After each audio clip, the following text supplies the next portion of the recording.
poco la Argentina, un archivo de documentación y consulta de la inmigración de habla alemana, que no se ha dedicado a ella, no puede saber que no es alemana, sino que es alemana, austríaca, suiza, que hay alemanes del Volga, que hay otros alemanes del oriente de Europa, y que también vinieron alemanes, algunos desde Estados Unidos, otros desde China. Es decir, es una historia bastante rica la que se gestó en 150 años de la Argentina. Ahora justamente la embajada alemana está intentando retrotraer la fecha de la presencia de muchos alemanes a 1825 para hacer 200 años de presencia. Yo creo que van a fracasar estrepitosamente, porque en ese momento había acá algo como 400 a 500 alemanes en total, todos de relativamente poca monta, es decir, no hay ni un nombre históricamente importante por hasta Hollenberg. Hollenberg, un oficial austríaco que estuvo acompañando a Belgrano. Me parece que es absolutamente lo único que se puede mencionar de un cierto relieve, como decir, histórico.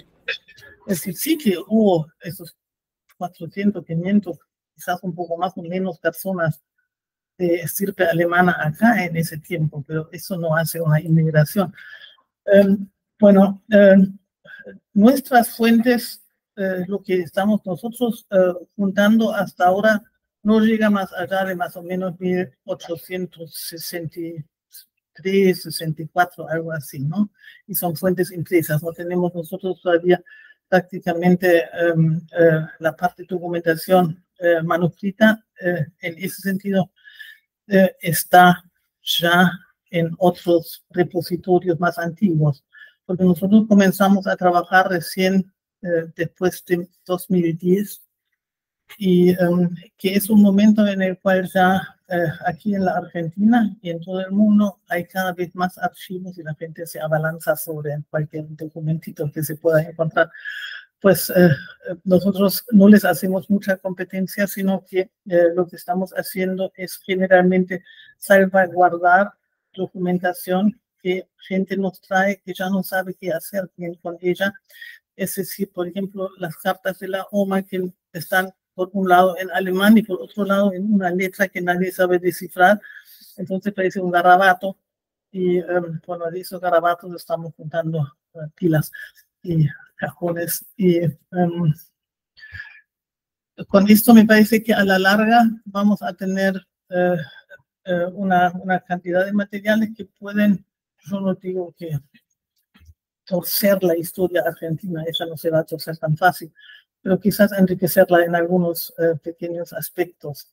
Pues para eso está el Centro Día, somos 50 o un poco más o menos de socios, de los cuales más o menos 12 son más o menos activos, y el resto, bueno, nos apoya en algunas cosas.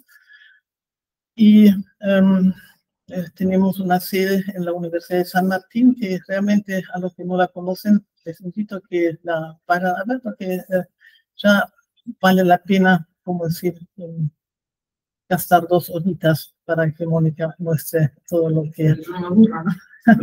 Sí, bueno, está Mónica ahora a cargo de la biblioteca. Y bueno, solo esto quiero decir sobre el Centro Día. Y aquí el disertante, ustedes lo conocen mejor que yo, pero igual quiero decir que es profesor jefe de trabajo práctico, entiendo, en la Universidad de Buenos Aires, víctima evidente del sistema de la universidad que no tiene muchos cargos para progresar, pero hay que decir que en todas las universidades esto es así. Es decir, en Alemania, cuando yo estaba ahí, de joven pretendiente a algo, también había 3 profesores y el resto, bueno, eran de alguna forma gente de apoyo. No se puede de otra manera. La especialización de Guillermo para nosotros es especialmente interesante, me parece, porque esto de cómo no, esto se trata de los años 50, 60, si tengo bien entendido, o quizás ya 40, no, no. Es decir, ahí ya comienza una inmigración un poquito más sustanciosa, y no solo en el sentido de números, sino también de gente formada, de gente que pueden aportar algo. Y es decir, lo más visible que se ha creado en esos años 40, 50, aquí en Buenos Aires, es la iglesia evangélica alemana que está aquí a una cuadra en la calle Esmeralda, el primer edificio neogótico de la Argentina, probablemente de toda Sudamérica, que es una muy linda iglesia en el sentido de que tiene una enorme acústica, tiene un lindo órgano. Es decir, si alguna vez alguno de ustedes quiere escuchar conciertos en esa iglesia, les recomiendo, bueno, si bien que hay, vaya. La otra cosa, bueno, entonces, esto es en realidad lo que me atrajo muchísimo en el trabajo de Guillermo, aparte de que ya habíamos escuchado a Sol Pérez Corti, que colabora contigo y que está trabajando sobre la tesis. Se ocupa de un alemán que en realidad no fue germanista, como en general a los que hablamos o los que nos dedicamos a lo alemán pensamos más en la germanística que en la romanística, pero aquí en la Argentina han venido varios importantes romanistas también, ante todo en la secuela de la Segunda Guerra, gente que habían perdido su apoyo de trabajo en Alemania por haberse afiliado o estar muy cerca del nazismo. Y acá, bueno, hicieron una labor importante, en parte como lingüista, en parte también como germanistas, como Moldenhauer, ¿no? Y pues nada más, el resto te lo dejo a ti, Guillermo. Muchísimas gracias por venir y exponernos. Bueno, buenas tardes a todas, a todos. Sí, voy a... bueno, quiero en primer lugar agradecer la invitación del Centro Día para venir a conversar hoy con ustedes, a la profesora Regula también especialmente, por su siempre tan cordial trato. Quiero decir que soy usuario bastante de los materiales que produce el centro y que, bueno, quiero aprovechar la situación para felicitarlos por el trabajo que hacen, que es verdaderamente fundamental aquí en el centro. Y, bueno, y también gracias a las personas que están acá y escuchando por internet y que luego por ahí van a ver este video grabado también. Bueno, gracias por dedicar este ratito a venir a esta conversación. Bueno, muy rápidamente, la presentación que voy a hacer hoy tiene esta estructura. Primero voy a hacer algunas observaciones generales. Luego voy a tratar de explicar cómo llegué a ese interés por estos dos maestros alemanes, cuyo trabajo voy a tratar de presentar luego, para finalizar con unas conclusiones. No es una organización muy heterodoxa. Bueno, como decía Rosa Regula, yo soy lingüista, esa es mi formación. Y dentro de la lingüística, digamos, mi trabajo forma parte de un área, una subdisciplina de la lingüística, que es la historia o la historiografía lingüística. Esa es bueno, mi y la de algunas personas que estamos aquí, área de especialidad. Y, digamos, dentro de esa disciplina, mi interés tiene que ver con la historia del hispanismo en América y en Europa. Hago esta aclaración para, sobre todo, quedarme tranquilo. Yo no soy un germanista, Aquí tenemos una, bueno, experta en el área. Yo de ningún modo soy un germanista. Mi interés tiene que ver con la historia, de la reflexión acerca de la lengua, eventualmente de la cultura española, no del alemán.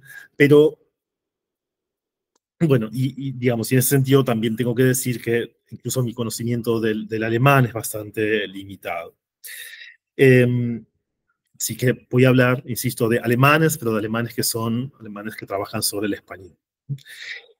Una última aclaración inicial es que si bien estoy yo hoy aquí hablando solo, el trabajo que voy a presentar es un trabajo que he hecho con otros colegas.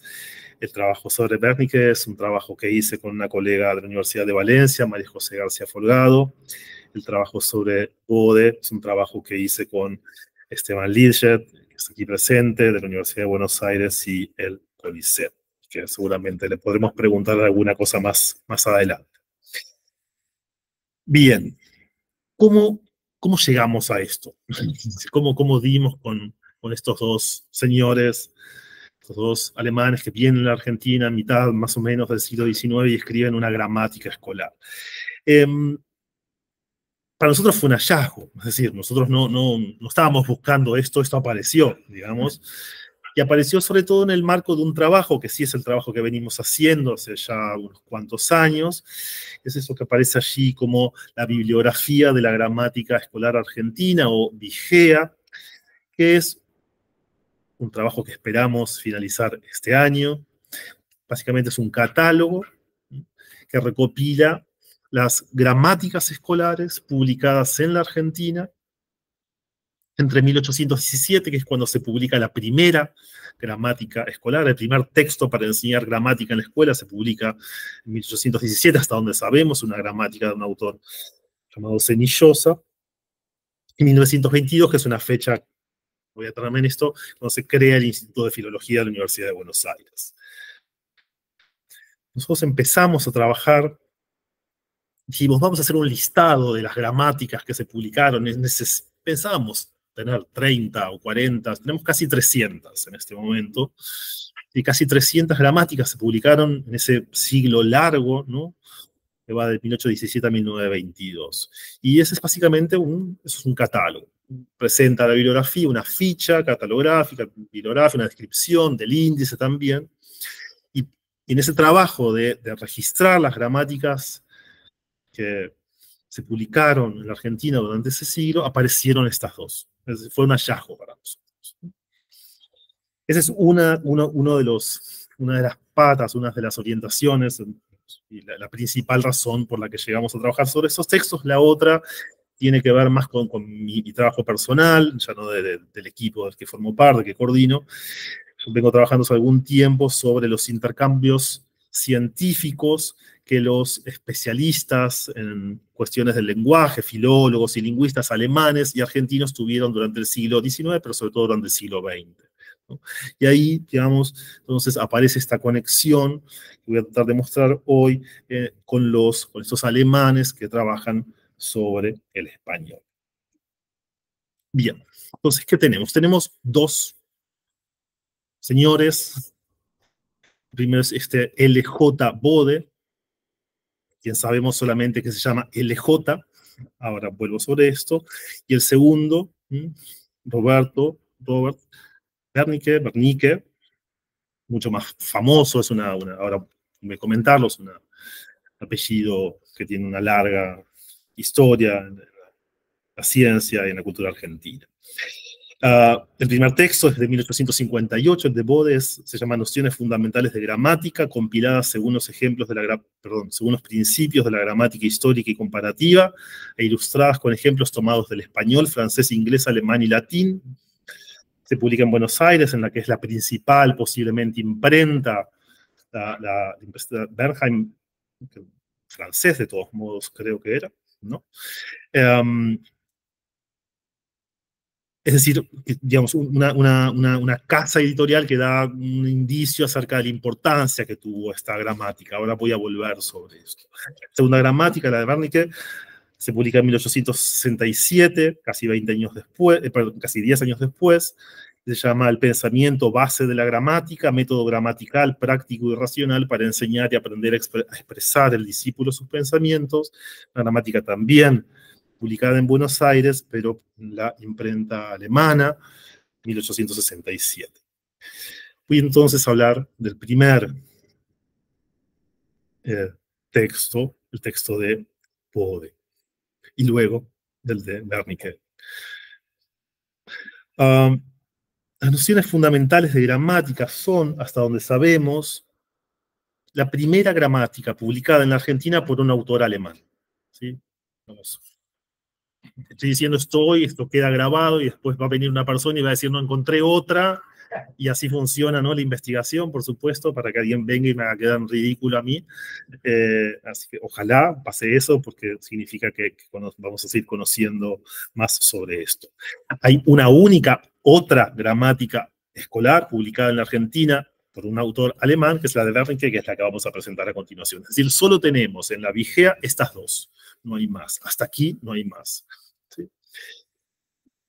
La otra cuestión importante, que quizás es un poco más técnica, voy a tratar de estos temas más vinculados a la lingüística, no meterme tanto, pero no puedo dejar de mencionarlo, es que es la primera obra que en la tradición argentina, en la tradición de la gramática escolar argentina, es decir, la enseñanza en las escuelas argentinas de la gramática del español, presenta ese modelo, es el modelo de la gramática histórica y comparada.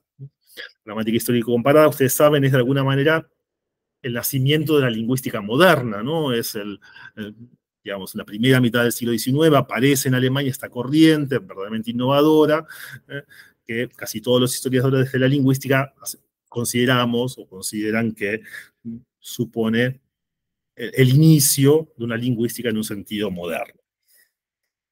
Bien. Poco de contexto general, digamos, aquí voy a hablar de temas que conoce, por cierto, mucho mejor Esteban Liesset que yo, pero tanto la gramática de Bode como luego la de Wernicke, aunque en menor medida, se publican en un contexto en el que aparece, en la Argentina hay una renovación del sistema educativo, una renovación general del sistema educativo.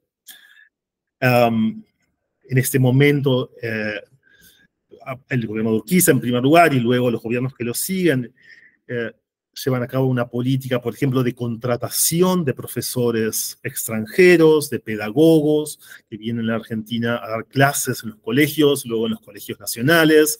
Así llega, por ejemplo, llegan dos franceses, Amadeo Jacques y Alberto de Roque. Durante el siglo XIX esta política de incorporación o de importación de profesores va a continuar, solo que hacia fines del XIX el Estado argentino va a poner su interés fundamental en profesores españoles que vinieran a enseñar castellano a la Argentina. Posiblemente como parte de ese proceso de incorporación de profesores extranjeros viniera Bode. No lo sabemos, es simplemente una hipótesis, porque como ahora voy a tener ocasión de decirles, lo que sabemos de Bode es casi nada, casi nada.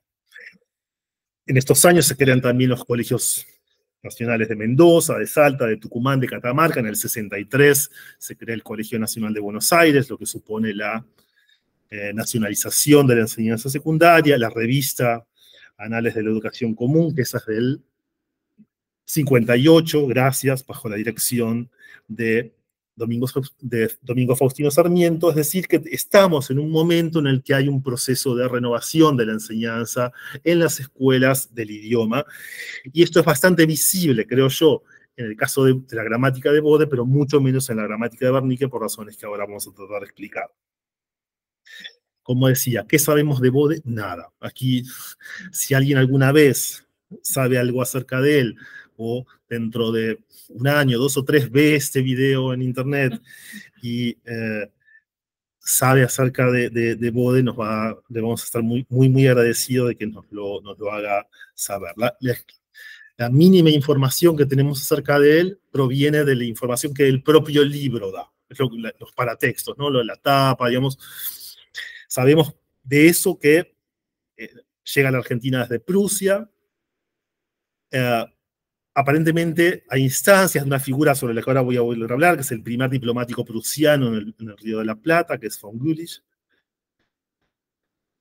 y trabaja como profesor de lengua y aparentemente también de matemáticas en el Colegio Central de Buenos Aires, que va a ser luego el Colegio Nacional de Buenos Aires a partir de 1863.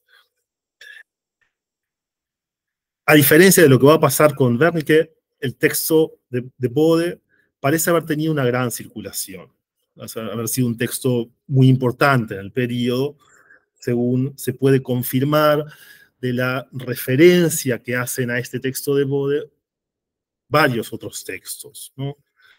Bueno, usted regula cuando vea que voy mal con el tiempo, simplemente arrójeme un objeto. Sí. Bueno, por ejemplo, aparecen referencias ya en el 59, en el principal, digamos, boletín científico, literario, quizás en el más antiguo, aparece ahí una referencia, pero quiero mirar las referencias locales. Por ejemplo, esta es muy interesante, en el 59, en un texto muy importante en la historia de educación argentina, no solo por su autor, que es Domingo Faustino Sarmiento, sino también por el tipo de revisión que se lleva a cabo, el segundo informe del jefe del Departamento de Escuelas del Estado de Buenos Aires para el año 1858. Allí, no sé si se llega a leer, el autor, es decir, Sarmiento, menciona los libros que, fíjense, arriba en la tercera línea, dice, hanse presentado al departamento, o sea, al departamento de escuelas, requiriendo aprobación o adopción que han obtenido los siguientes textos de enseñanza. Y hace un listado de los textos que en la provincia de Buenos Aires, bueno, en la provincia de Buenos Aires, en el estado de Buenos Aires, habían sido aprobados para la enseñanza en las escuelas. Les menciona algunos textos muy importantes del periodo, el silabario argentino de Wilde, los textos de la ortografía y la gramática de Marcos Sastre, y las nociones de Bode. Y ahí termina. Es decir, que esta referencia nos hace pensar que sin duda el texto de Bode y el propio autor tuvieron que haber sido, digamos, un texto muy importante en el momento de su publicación. Sin embargo, como decía, no sabemos casi nada de él. Un poco después, en otro texto significativo de la historia de la educación argentina, la obra de Gutiérrez, de Juan María Gutiérrez, Origen y Desarrollo de la Enseñanza Pública Superior en Buenos Aires, aparece entre las obras que Gutiérrez releva, aparece otra vez el texto de Bode. Es decir, un texto que por su circulación, por la casa editorial, la imprenta en la que fue publicado, nos parece que tiene que haber sido un texto que tuvo una circulación muy importante. El otro dato interesante del texto de Bode es que antes de la gramática lo que encontramos son dos cartas, una carta que el propio Bode dirige a quien es en ese momento el cónsul general y representante diplomático de Prusia ante los gobiernos de los países de la región del Río de la Plata, el cónsul von Jülich. Ahí yo pongo al costado una semblanza de este diplomático que se publica en ese material que presentó la Embajada de Alemania, ¿no? Cuando 150 años de las relaciones bilaterales. Ahí aparece, digamos, una información sobre Jülich. Simplemente lo que quería decir es que al comienzo de la obra, entonces, Bode presenta la carta en la que pide al cónsul que avale su obra porteña, y luego aparece la carta del diplomático alemán dando el aval, ¿no? Miren un fragmento nada más de lo que le dice Bode a von Jülich. Dice: el nuevo sistema de la gramática histórica y comparativa que representa estas nociones, o sea, que aparece en mi libro, es directamente opuesto al viejo sistema gramatical que aquí rige, ¿no? Y un poco después dice: esta oposición me ha obligado a buscar palabras para la expresión de unas nociones que en las gramáticas españolas no he encontrado, ¿sí? Entonces, Bode es consciente de que su texto presenta algo distinto, ¿no? Y se lo dice a Jülich, ¿no? Dice: nosotros estamos haciendo acá algo diferente, o lo que yo estoy haciendo acá es algo diferente de lo que se hace en la Argentina hacia 1858. Von Jülich le dice: tiene usted razón, ¿no? Y en un tono un poco más esperable, le dice: celebra la empresa, toda empresa dice que tienda directa o indirectamente a ligar estos países nuevos, como los americanos, con los pueblos maduros de la Alemania, y termina diciéndole: uno de los medios más eficaces para acercarse a este fin consiste sin duda en propagar en estos países los progresos de la ciencia de nuestra patria, que tanto vuelo ha tomado en las regiones de la inteligencia. Es decir, que en la carta del cónsul se percibe que él valora la obra de Bode como una obra alemana en Argentina, ¿no? Es decir, como no solo como la obra de un alemán, sino como un texto que se relaciona con la tradición alemana. ¿Y por qué dirá esto, no? Bueno, no los quiero aburrir demasiado, pero lo que con Esteban Liesel encontramos es que la referencia teórica, digamos, el texto del que parte, aunque parte, según hemos visto en este artículo que escribimos, de un modo con muchas reformulaciones y adaptaciones, pero el texto que es la base, el punto de partida del texto de Bode es la gramática del alemán, la gramática alemana de Becker, que se publica en 1829, y que también va a ser el modelo teórico de Wernicke, ¿no? De Wernicke, de Wernicke, ¿no? Bien, entonces, digamos, este texto es, como decía, el antecedente teórico de ambos autores. ¿Qué más hay en la gramática de Bode? No quiero con esto aburrirlos.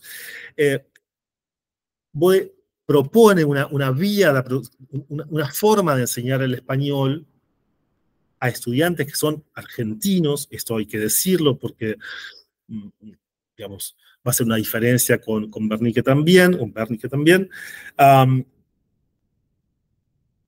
que no es la predominante en la época. Es decir, hacia 1850 y tantos, entre el 50 y el 60, no hay una única forma de enseñar gramática en las escuelas, a diferencia de lo que pasa en España, donde la imposición de tener que enseñar la gramática académica de la Real Academia hace que las variaciones en los textos gramaticales sean menores.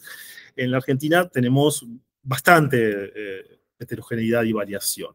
Y ahí, digamos, uno podría reconocer dos grandes tendencias, que son, por un lado, la enseñanza. En Argentina sí se sigue la gramática académica, y si no se sigue también esto que se llama el logicismo gramatical, que es una corriente de enseñanza gramatical que tiene su origen en Francia, digamos, entre el siglo XVIII y el siglo XIX. Es decir, lo que me importa simplemente señalar acá es que lo que hace Bode en esa gramática es distinto de lo que se hace en ese momento. Es distinto. Y él es consciente de esto.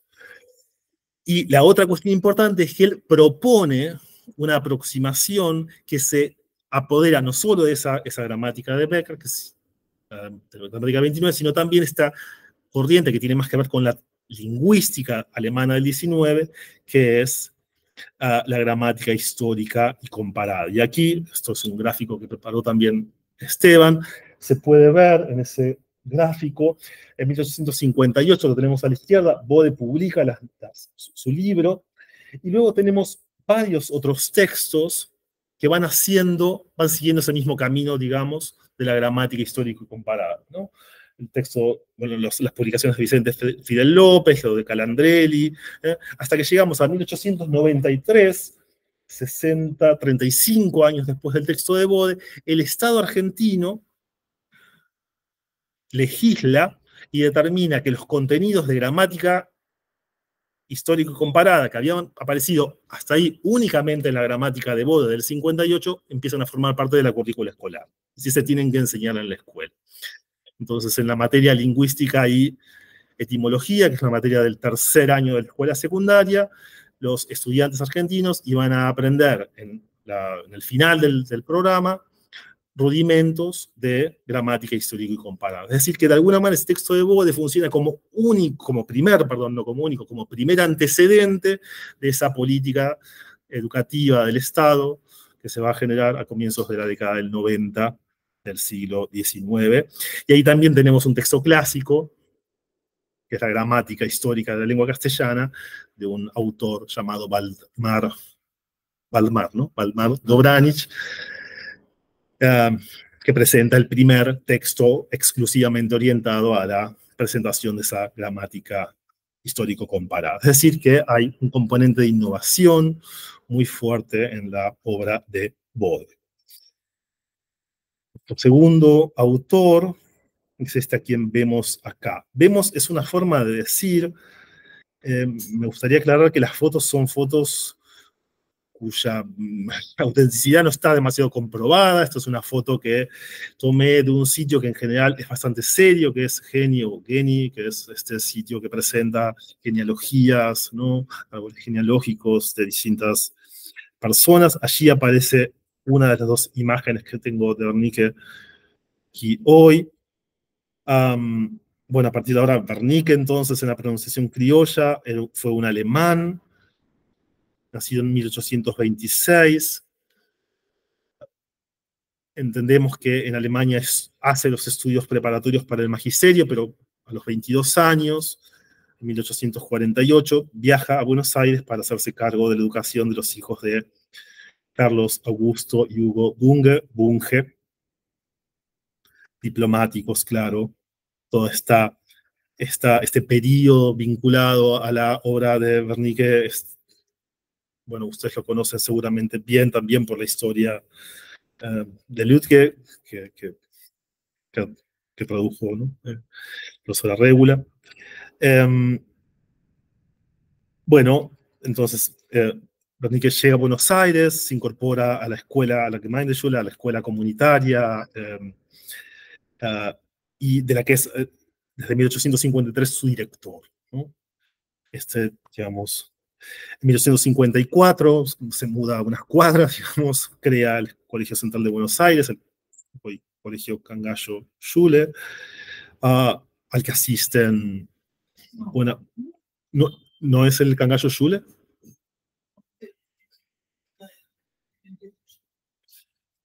Claro, es el antecedente, ¿no?, del Cangallo Schule, el Colegio Central de Buenos Aires. Creo, ¿no? Creo que sí. Sí. Ahora me asuda, pero lo voy a controlar, pero casi con seguridad que sí.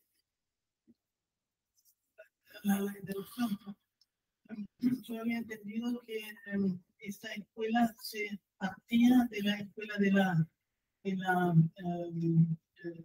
congregación. Sí.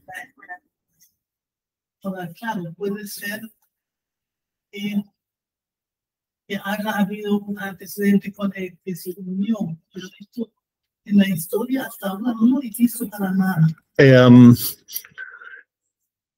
Digamos, esto lo tengo que haber tomado de alguna fuente que lo documenta, así que voy a revisar, digamos, cuál es el origen y le escribo para decírselo, pero también puede ser que yo me esté confundiendo, pero creo que no. De hecho, creo, bueno, creo que sé de dónde tomé la información, pero... Sí, claro, el Wernicke era masón. Es masón desde el 58, si no me equivoco. Sí. Sí. Bien, entonces en el Colegio Central de Buenos Aires tiene como estudiantes a gran parte de los jóvenes pertenecientes a la élite, el hijo de Bartolomé Mitre, etcétera, etcétera. Lo que nos interesa, sin embargo, no es tanto ese periodo, sino lo que viene a continuación, que este es el periodo que, por ejemplo, no está en el texto de Lütke. Por razones de salud, dice quién es su principal biógrafo, que es Edmundo Wernicke, uno de sus hijos. Roberto abandona la dirección del colegio y se traslada a la colonia suiza de Varadero, donde, cito a su hijo, enseña los conocimientos primarios a los hijos de los colonos suizos alemanes y suizos franceses. Esto es interesante, la colonia suiza de Varadero se inauguró en febrero de 1856, pero lo que sabemos de esta escuela en la que trabajó Roberto Wernicke es muy poco.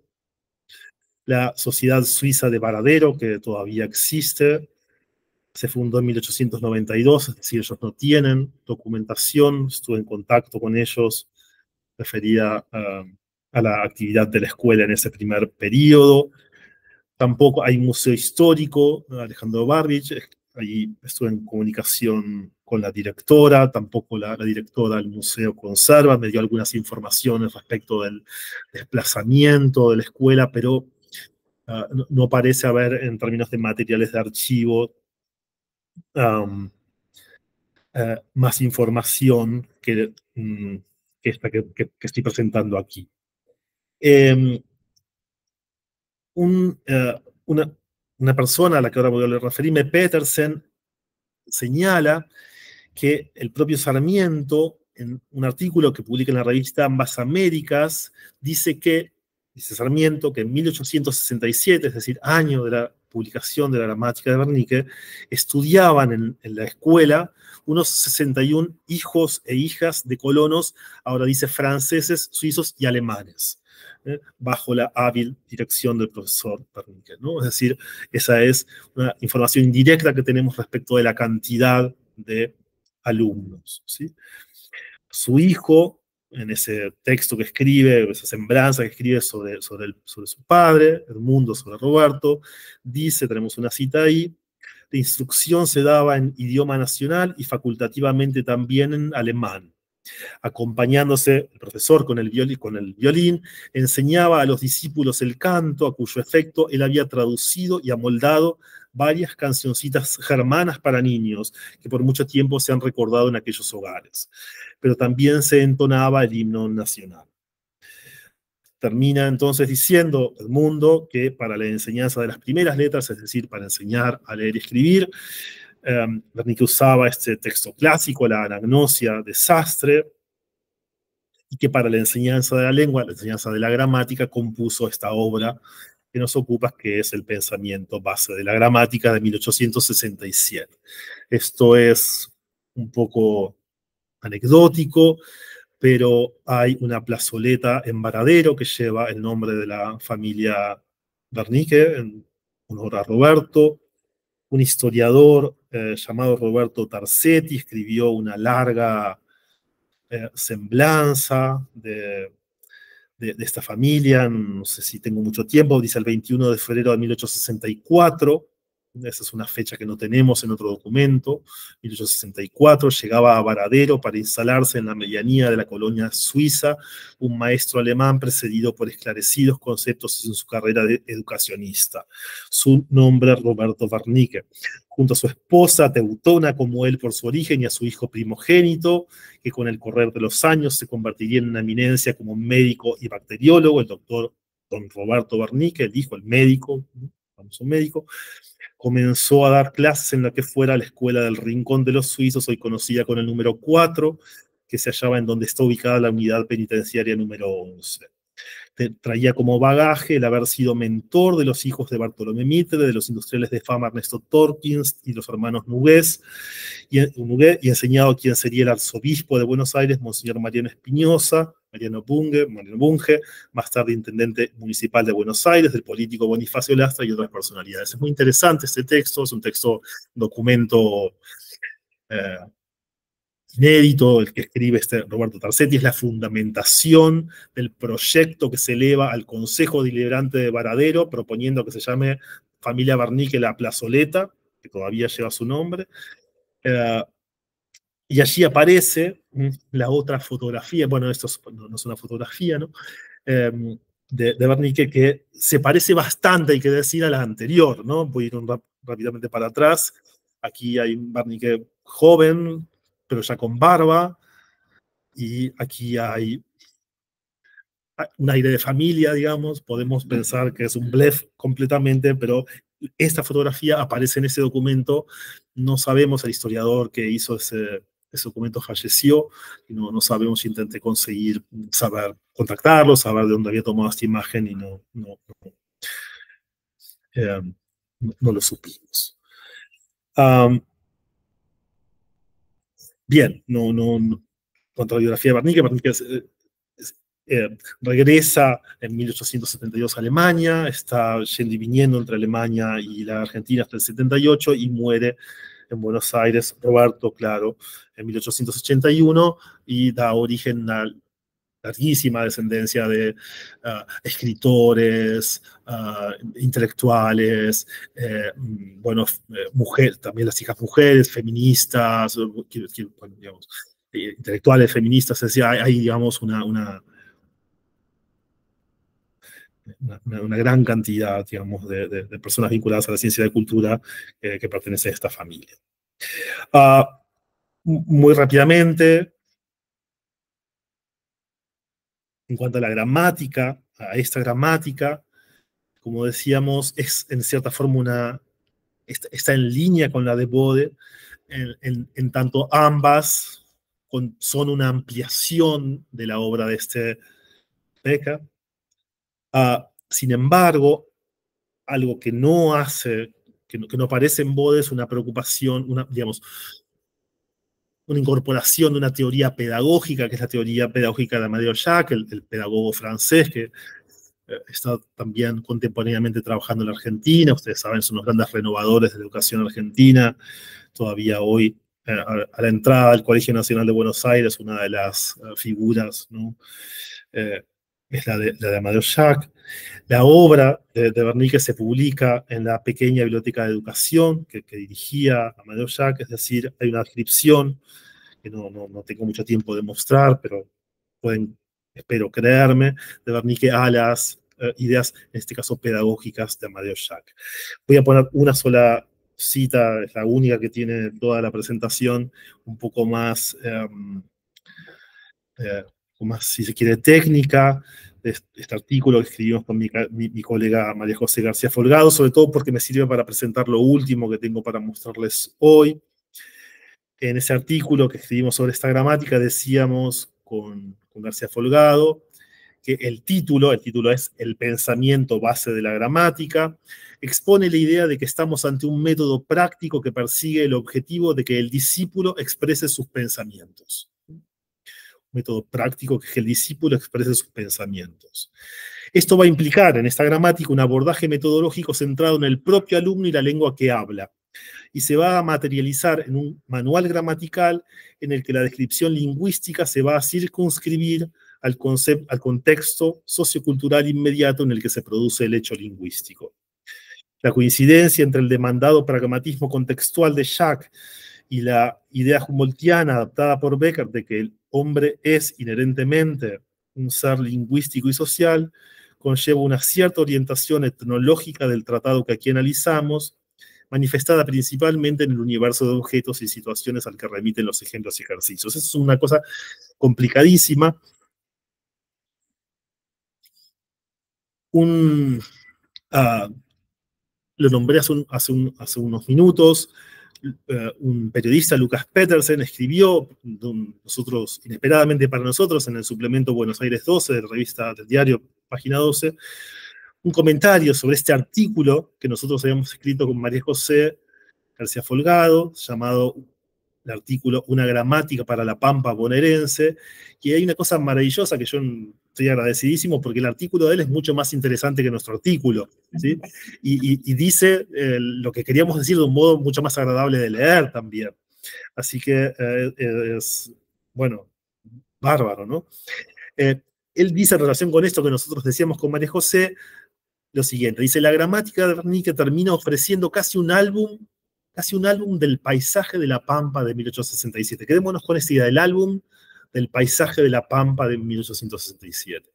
Sus ejemplos y consignas se nutren de calandrias, golondrinas, carpinchos, gansos, vacas, zorros, dorados, bagres, cuernos, crines, montes, ombúes, cardos, espinas y polillas que perjudican la lana. Propone, por ejemplo, ensanchar las siguientes frases.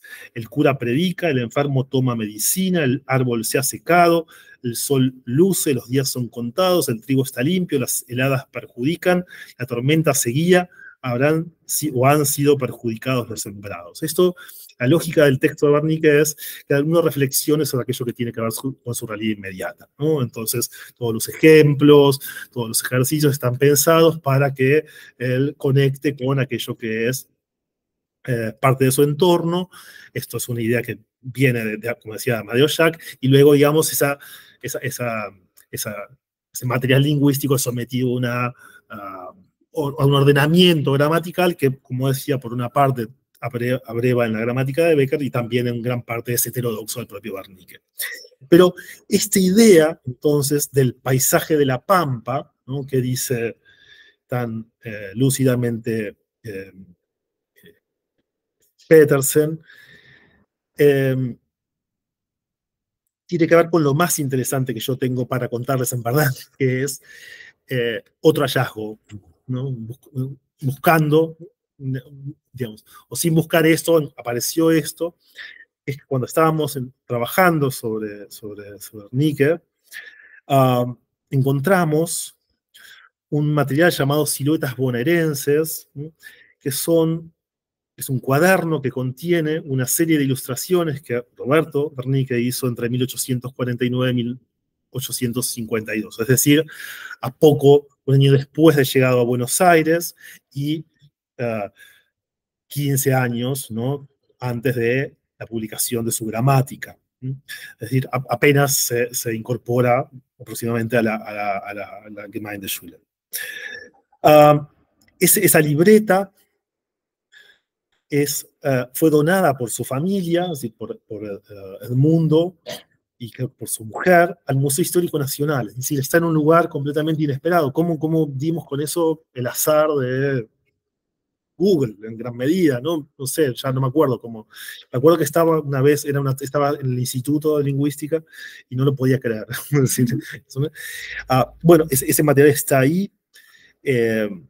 Estaba inédito, perdón por el autobombo, lo publicamos por primera vez nosotros, y contiene 2 poemas en alemán, escritos por Roberto y traducidos al español por su hijo, Edmundo. Un poema había sido, no recuerdo si los dos, uno seguro había sido publicado, un poema es el poema que escribe al irse de Alemania, va a salir de Alemania hacia Buenos Aires. Ese poema había sido publicado en una revista alemana, el otro no recuerdo si también, y una serie de ilustraciones, y esas ilustraciones es muy interesante porque buscan documentar el espacio urbano y suburbano bonaerense, ¿no?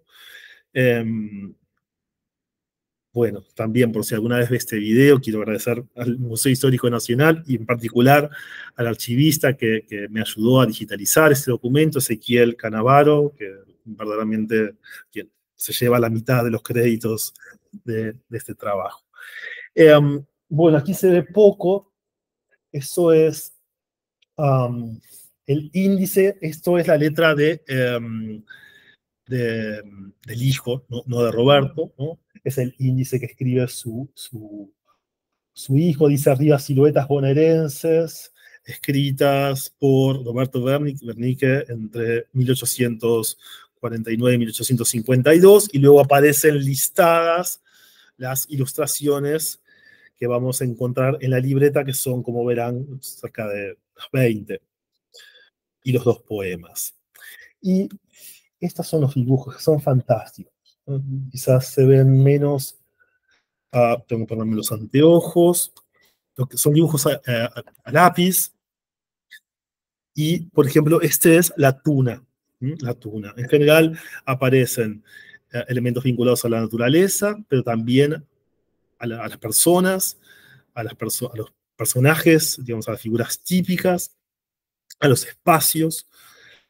Tengo algunas acá, un rancho, algunas tienen una anotación abajo en español, otras en español y en alemán, otras solo en alemán. Ese es un espacio rural, entonces. Aquí un gaucho, ¿no? Esta escena es muy interesante, es una escena de Malón, es una cautiva, es un indio llevándose a una cautiva, ¿no? Aquí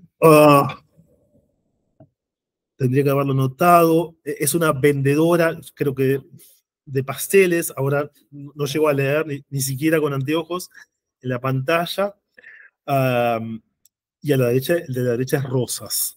¿Sí? ¿Rosas? Sí. Y bueno, es que tendría que poder leer la inscripción abajo, pero hay algún comentario un poco como del tipo, cuidado que soy yo, digamos, o algo así. ¿Eh? Luego tenemos aquí dice Bunges, la quinta de Bunge, ¿sí? Este es mi favorito, dice, vamos a Palermo, señoritas. Y es un paseo por lo que serían los alrededores del bosque de Palermo, lo que se ve atrás al fondo es el Río de la Plata. Las señoritas no están en el dibujo, están solo los señores montando a caballo. Y bien, y estas son entonces algunas de las ilustraciones, insisto, son fantásticas. Ahí pongo unos vínculos, pero si alguien quiere, yo me escribí y se lo paso. El artículo que publicamos contiene todas las ilustraciones, es mucho más fácil verlos en la pantalla de una computadora, si solamente puse 3 o 4. Entonces, para terminar, creo que estoy más o menos prudentemente con el tiempo, querría decir, a modo de conclusión, que lo que vimos son las dos únicas gramáticas que hasta donde sabemos fueron publicadas en Argentina durante el siglo XIX por autores alemanes en imprentas argentinas. No estamos contando aquí, por ejemplo, gramáticas publicadas fuera del país o en el espacio hispanoamericano. Las dos se ubican en el tercer cuarto del siglo XIX. Como decíamos, las dos son textos que introducen una nueva perspectiva teórica, alternativa a la dominante durante el periodo, mucho más, sin duda, el texto de Bode que el de Wernicke, que es un texto orientado hacia la enseñanza, en verdad, del español como segunda lengua. Entonces, esa es una última distinción que podríamos hacer, ¿no? Es decir, el texto de Bode parece claramente formar parte de lo que sería el mainstream de la enseñanza gramatical, es decir, es un autor muy conocido que publica una imprenta prestigiosa, sus textos son avalados por el Estado, el texto de Wernicke es un texto de naturaleza comunitaria, la imprenta es la imprenta alemana, yo no sé si ustedes saben acerca de esta imprenta alemana, de 1867, yo no he encontrado ninguna referencia. Sí. Sí. Yo creo que eso también para la gramática escolar nos ofrecería mucha información, ¿no? Lo que tenemos son informaciones parciales, ¿no? Bien, y creo que entonces ya estamos. Muchas gracias.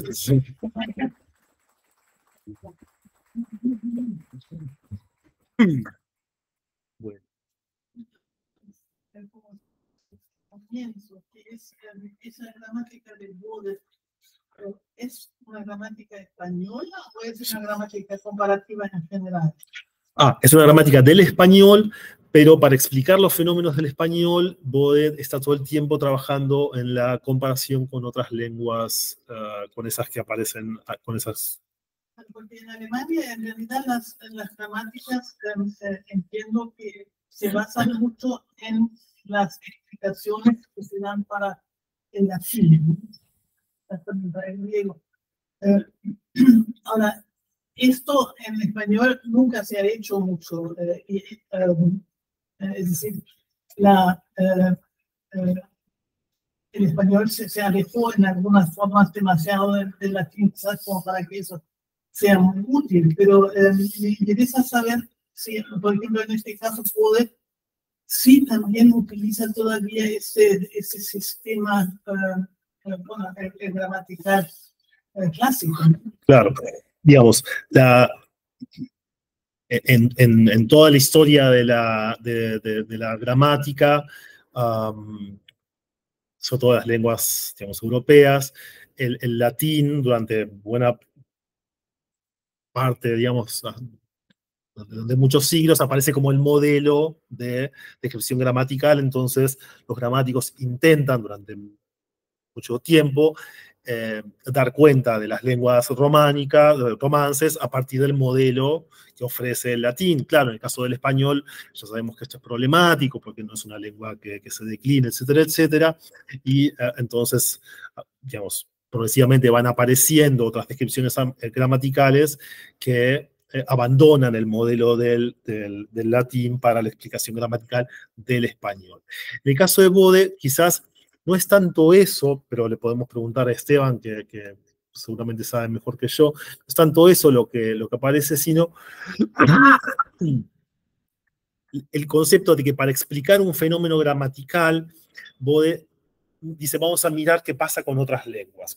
Entonces, con lenguas románicas, el francés y el español, con el inglés y el alemán, y también con el latín. Es decir, ¿no? Y ese sería el procedimiento que, digamos, tiene más que ver con la tradición de la gramática histórica y comparada, ¿no? Es como en la comparación de las lenguas, en el contraste y en la comparación, yo puedo, digamos, conocer respecto de la historia del cambio lingüístico, y confirmar o descartar algunas hipótesis sobre el funcionamiento de la gramática. Eso es no sé si Esteban quiere decir algo más, eso es sí, innovador, digamos. Sí, también hay una cuestión que tiene que ver con lo que decís, que es que, bueno, Guillermo decía en la conferencia que Bode es innovador y que se queja un poco del contexto en que se enseñaba gramática acá, ¿no? Dice, el modelo antiguo y demás. En realidad, la gramática de Bode intenta responder, por lo menos la lectura que nosotros hacemos, a un contexto en el que un poco la pregunta para la ciencia de español era, ¿para qué enseñar español a gente que ya habla español? ¿No? Es un poco una pregunta que atraviesa el siglo XIX. Después hay otras etapas, pero a mediados del siglo XIX hay una pregunta de, bueno, ¿qué es lo que estamos enseñando? Entonces, el español es solamente una enseñanza elemental que nos enseñan a escribir y nada más. Entonces, la enseñanza que propone Bode es una enseñanza comparativa con otras lenguas, porque además en el comparatismo se ve la utilidad de aprender la gramática desde un punto de vista científico, que va a ayudar a incorporar otras lenguas, a tener esta conciencia lingüística que nos permita, que también uno de los objetivos que se propone el Colegio de Buenos Aires, ¿no? Que es la idea de enseñar varias lenguas. En los primeros programas del Colegio de Nacional de Buenos Aires está esta idea de, bueno, hay que enseñar el francés, hay que enseñar el alemán, hay que enseñar el inglés. ¿No? La idea de que la ilustración tiene que ver con entender varias lenguas. Y la enseñanza del español, de la lengua materna, tiene que servir, tiene que apuntar a un objetivo científico, a tener una conciencia científica sobre la lengua que le permita incorporar otras. ¿No? Un poco creo que apunta a eso, y por eso también está basado en el modelo de Becker, que además es una gramática que se ha usado en muchos países, se ha importado en Inglaterra, también en Estados Unidos, y que tiene un sistema gramatical realmente muy peculiar, muy distinto. Creo que no podría recordarlo ahora para ponerlo, pero es un sistema muy distinto a las latinas, o a la academia, o al de logicismo francés, al análisis. ¿Sí? ¿Tienes que a disposición un documental de la gramática de Becker? Sí, Becker, sí está en Google, la de Becker se consigue. Sí, se la mandamos, sí. Pero sí, lo puedo. Claro, está la gramática, la Deutsche Grammatik, y está también, hay otra que es un poco posterior, ¿no? Otro texto gramatical que es, pero que no es la gramática, bueno, lo podemos mirar, pero sí, eso está, y no deja de ser significativo, ¿no? Es decir, cómo termina bueno, la Pampa Argentina, digamos, un maestro, no en la Pampa, quiero decir, casi en la principal escuela secundaria de la Argentina, un maestro alemán enseñando gramática con un modelo gramatical alemán, ¿no? La gramática del español, ¿no? Para argentinos, sí. Eso fue todo un hallazgo para nosotros, ¿no?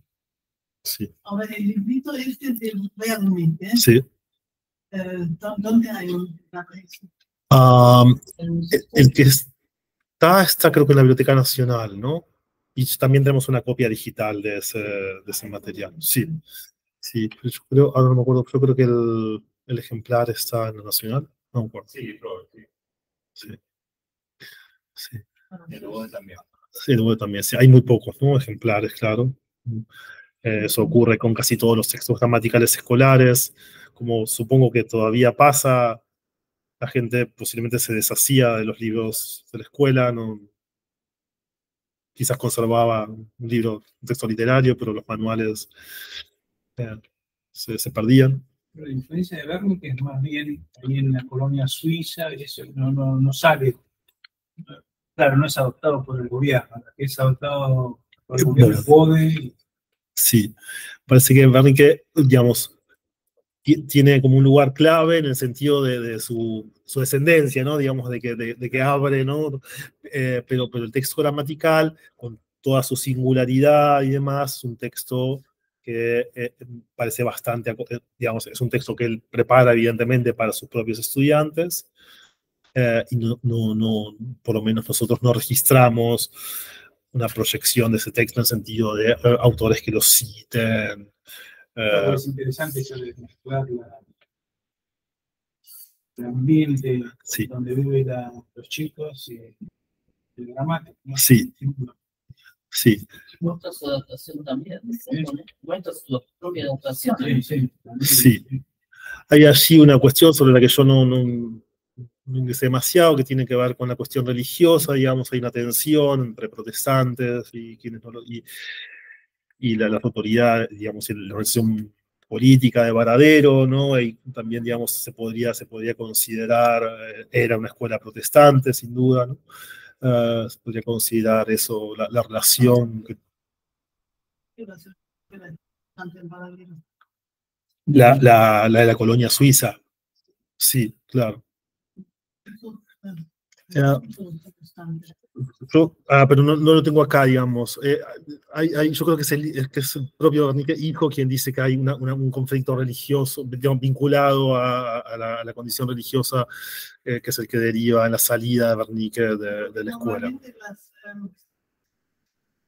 En Esperanza, que es más o menos en la misma época y más o menos los problemas del mismo momento, claro, están ya enfrentadas las dos iglesias y sí, hay dos. No sucede eso aquí, claro, digamos. Eso me pasa, no lo traía en mi computadora, pero voy a chequear estos tres datos. Para no sé hasta cuál punto en Varadero eso está realmente... hay suficiente fuente. Sí. Es decir, al revés, que en la Esperanza hay mucha fuente. El Varadero que es del mismo tiempo, pero era mucho más chiquito. Y el único... ¿Al lado del colegio? No, claro, eso es lo que decíamos. Sobre Colonia Suiza de Varadero está ese texto, que es el texto de Salaberry, que es una revisión, digamos, histórica del funcionamiento de la colonia, más centrada en la relación comunitaria y demás. Tiene un comentario muy breve sobre la escuela, y luego en las instituciones de historiadores, comunitarias, alemanas, suizas, no hay ningún registro tan antiguo como el de la escuela cuando Wernicke fue su director. Ese documento, que es el que presentaba aquí de Tarsetti, que es este documento, digamos, de ese historiador que hace yo creo que él es el que menciona, digamos, la cuestión del conflicto religioso, pero estoy quizás recordando mal. Solo Lütke para la primera etapa antes de que viaje a Varadero, ¿no? Es decir, su llegada a la Argentina. Sí. Por el lado de las familias, todas esas familias monjes, por ese lado, ¿investigaron? No. Pero Bunger es una larguísima también. Sí, claro. Ya ubicar, porque, bueno, esto que es casi anecdótico, pero hay Roberto, padre, hijo, nieto, bisnieto, ¿no?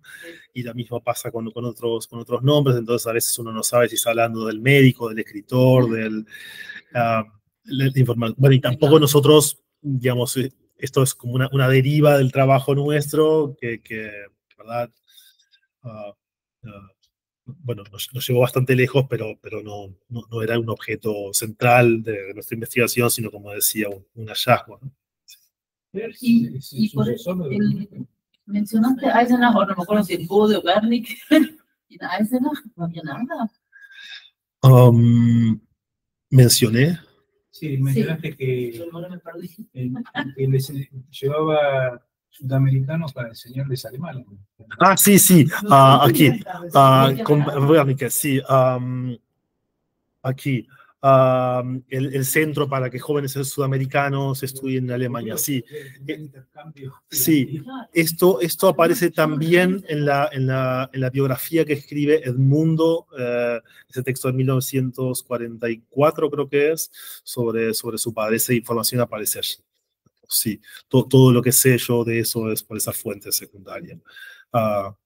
Pero bueno, también si alguien aquí o cuando ve este video quiere sí, tampoco sé qué son estos trabajos propagandísticos que dice su hijo que Roberto hace como a favor de las relaciones argentino-alemanas, ¿no? Como la inmigración. Seguramente, ¿no? Sí. Pero lo interesante es que muere en Buenos Aires, ¿no? Sí, sí, finalmente. ¿Y en Alemania se sabe qué hacía? No lo sé. Sí, o sea, no, eso es para vos, no. No, porque en realidad era un simple maestro que llama la atención que queda claro también todos los viajes que puede hacer, es decir, cómo es posible. Sí, bueno, podemos haber sembrado el interés en alguien de seguir trabajando sobre esto, ¿no? Sí, sí, claro, pero y bueno, y luego Bode, claro, porque Bode, digamos, que Bode es claro, ¿no? Tiene que ser alguien que fue muy no.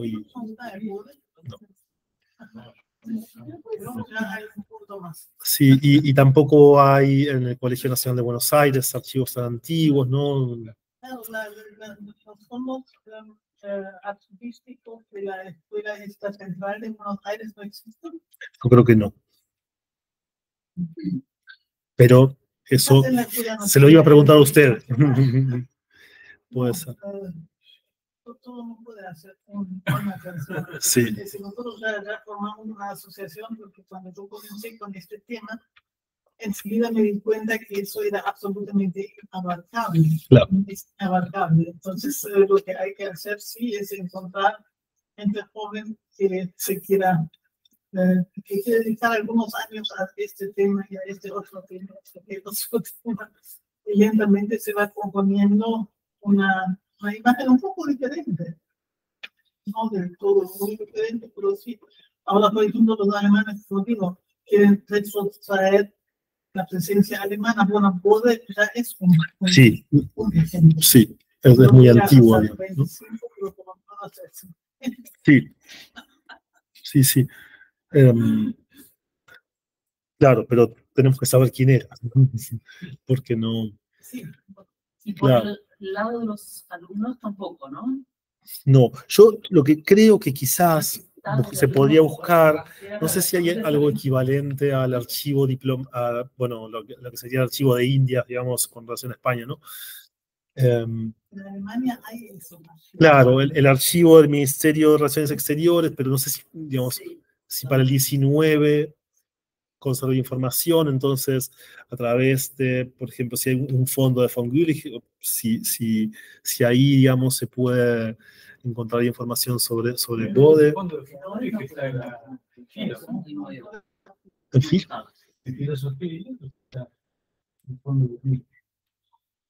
Están esas copias, dos de ellas están todas en microfilm. Hoy día es muy difícil son viejos microfilms que tienen un aparato para usar. Para reproducirlos, claro. Un coloquio y la bibliotecaria apareció en un disco. Sí, claro, es decir, Körner, que era un historiador, uno de los cuatro. Sí, de los que. Sí. Él hizo pedir muchísima correspondencia y bueno, papeles diplomáticos la primera mitad del siglo. Y eso está en el Ravignani. El Ravignani, ok. Sí, se debería poder. No sé, habría que preguntar si ellos deben de tener, teniendo este material, deben de tener estos buenos. Hay muy buenos sectores. Sí, claro. mejores que los Lo que no demás. tiene gente que no pueda leer la Deutsche Schrift. Claro, también es eso, ¿no? Hay que... No todo está en Deutsche Schrift. Hay algunas cosas que sí, pero mucho lo hacen. Toda esa correspondencia, sí, claro, lo oficial, pues vivían en algo que los otros podían leer, y generalmente en castellano incluso. Las cartas aparecen en castellano, pero no sabemos si son traducciones. Esas de Judith, Sí, no, sí, son traducciones, seguramente sí. Claro. Bueno, lo dejamos como no, Judith tampoco está totalmente una expectativa, estudiado, claro. comentando con él, seguramente se va a poder entrar en muchos temas. Sí. Porque no sabemos cómo llega. Lo interesante en este caso sería saber cómo llega, ¿no? ¿Quién es Bode? ¿Cómo se incorpora a la Argentina como Bode? Sí. Porque estoy pensando en la tesis de Paula Jiménez, ¿no? Que trabaja sobre la enseñanza de idiomas en el Colegio Nacional de Buenos Aires. Digamos, es un periodo posterior el que se trabaja, porque se trabaja ya del 63. ¿Qué política tenía la escuela de incorporación de profesores alemanes? ¿No? Todo eso yo no lo sé, en verdad, pero quizás ahí habría también si es algo que el Estado prusiano promueve, alguna gestión que hace entre la escuela argentina, que haya un profesor alemán, no sé, estoy imaginando, ¿verdad? Pero Ministerio de Educación. Mucho antes de 1880, más o menos. ¿Que el alemán se enseñara? No, probablemente no. en el Colegio Nacional, el francés. Era el francés y el Sí. ¿Cuánto? latín sí, seguro, pero hay que mirarlo. Yo creo que el alemán está en el 19 ya, pero ya dije demasiadas cosas de las que no estoy seguro para una sola conferencia, así que prefiero callar. Sí, está también, está disponible en línea, es la tesis de Paula Jiménez sobre la enseñanza de lenguas extranjeras en el Colegio Nacional de Buenos Aires, que dirigió Roberto Bain, la tesis, claro. Sí. Yo me sumo a las inseguridades. ¿Cómo? Yo me sumo a las inseguridades, pero por ahí también tiene que ver con la idea del desarrollo en la educación, de todo lo que es Europa, porque también se lo traía por eso, a aquellas personas como para ayudar a desarrollar lo que estaba en el Estado argentino. Claro. Digamos, gran parte de ese movimiento de incorporación de profesores extranjeros, bueno, tú también lo sabes, porque es el tema de la tesis doctoral de Maribel, que dirige Esteban, también tiene que ver con esta actividad que hacen los españoles en Buenos Aires. Pero en general, digamos, esa importación que se hizo de españoles es posterior, ¿no? Y tenía que ver con una política del Estado argentino de traer maestros que pudieran enseñar la lengua correcta, ¿no? En un contexto que es el de la inmigración, de lo que se percibe como un potencial de disgregación, de amenaza lingüística, etcétera, etcétera. En el caso de Jacques, la incorporación de Amadeo Jacques a la Argentina, también trabajamos con Esteban Lidget en relación con una gramática, que es una gramática posterior, la gramática de Rita Pérez de Bertelli, y ahí un poco reconstruimos las ideas educativas, en particular en relación con el lenguaje de Amadeo Jacques. Es bastante caótica, pero diría que tenía que ver con este espíritu de modernizar la enseñanza, ¿no? Claro, pero me parece que Grusac ya no viene para incorporar, no lo sé, la sexta cosa que digo que no sé, como incorporación al sistema educativo, digamos, ¿no? Creo que ahí el caso es distinto. Entonces, mi pregunta es si Bode, digamos, viene como Wernicke conchavado para ser profesor o tutor de los hijos de dos figuras poderosas de la economía de la época, o si viene con esta gestión del Estado, con una gestión del Estado argentino, en el sentido de que venga un especialista que pueda establecer una reflexión sobre el lenguaje novedoso, etcétera, etcétera. Esto no lo sabemos, ¿no? una pregunta que no sé si tiene que ver, pero ¿por qué Sarmiento trae maestras americanas? ¿En qué contexto? Bueno, ¿Tiene que ver? hay un libro ahora, ¿no? Se llama Las Señoritas, ¿no? Creo de Laura Ramos, si no me equivoco, que recorre justamente esa cuestión, la cuestión de las maestras que trae Sarmiento para enseñar. Pero bueno, eso es Ella está investigando también el tema alemán, de las sí. institutrices. Ajá. Sí, ya no quiero preguntar y bueno, aportamos poquito, pero algo contando. Bueno, le tenemos que No pedir sé que venga en y nos qué cuente. estadio está, pero sí.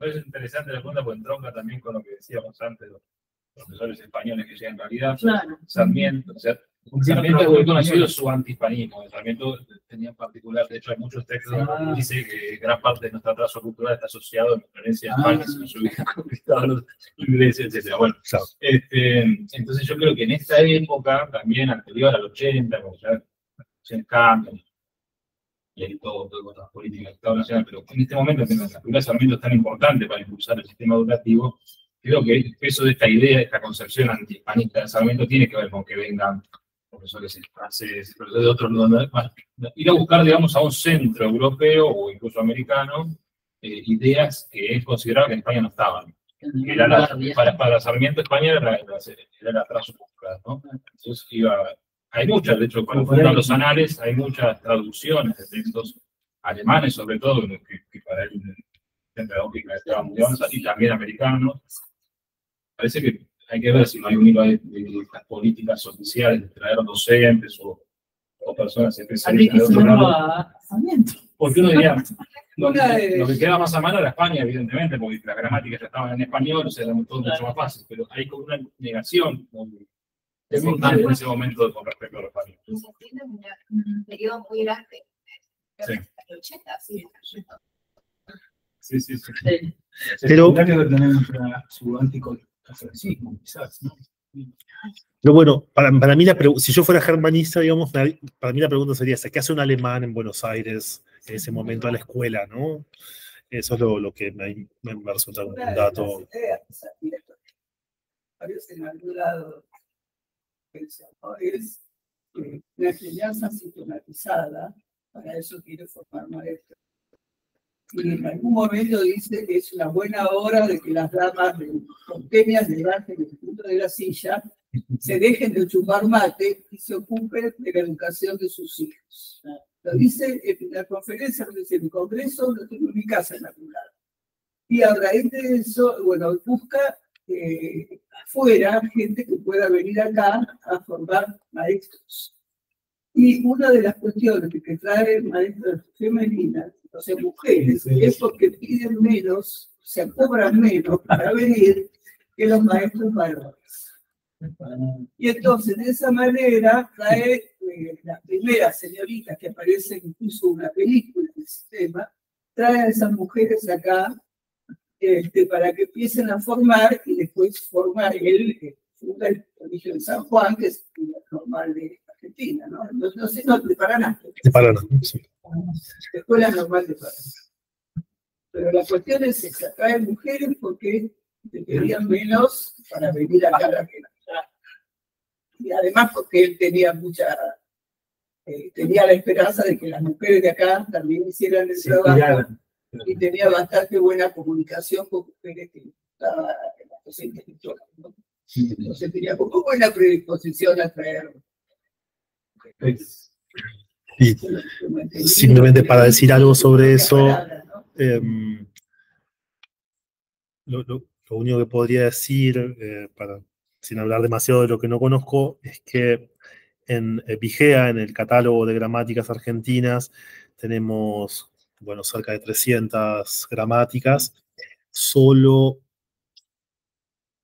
unas 10, 12 son gramáticas escritas por mujeres, y esas 10, 12 son escritas por 6 o 7 mujeres, o 6 creo que son. Es decir, que son americanas.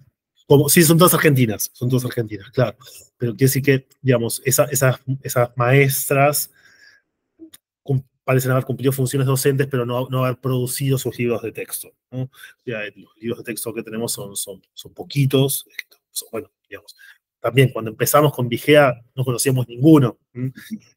Hoy, bueno, estamos un poco más familiarizados con la producción de mujeres autoras argentinas, autoras de gramáticas. Pero, ¿cómo? Yo voy a venir con mi computadora la próxima vez. La de Malvina Hernández, sí. Se lo tengo que decir después. Si es la de Malvina Hernández, es una gramática sobre la que trabajó sí, no, creo que es del 70. Barcia, sí, yo creo que es 74, pero bueno. 1874, sí. Que es una adaptación de otra gramática publicada en Salto, Tucumán, ahora no recuerdo. Sí. Ahí está, cuidado este tema de la disparidad entre la participación de la mujer en la enseñanza, en la práctica de la enseñanza y su participación en la producción de material, digamos, no con los altos cargos, porque evidentemente para publicar un libro no puede ser cualquier maestro. Sí. Sí.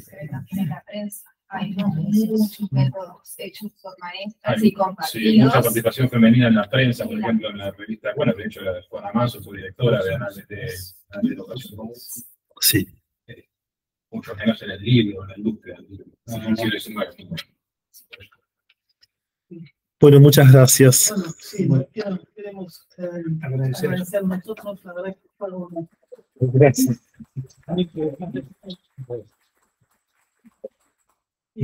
Es mucho mejor tener muchas preguntas por delante Claro. que con muchas respuestas grabadas. Sí. Bueno, esperemos a ver. Estaremos atentos en el Sí, archivo. claro.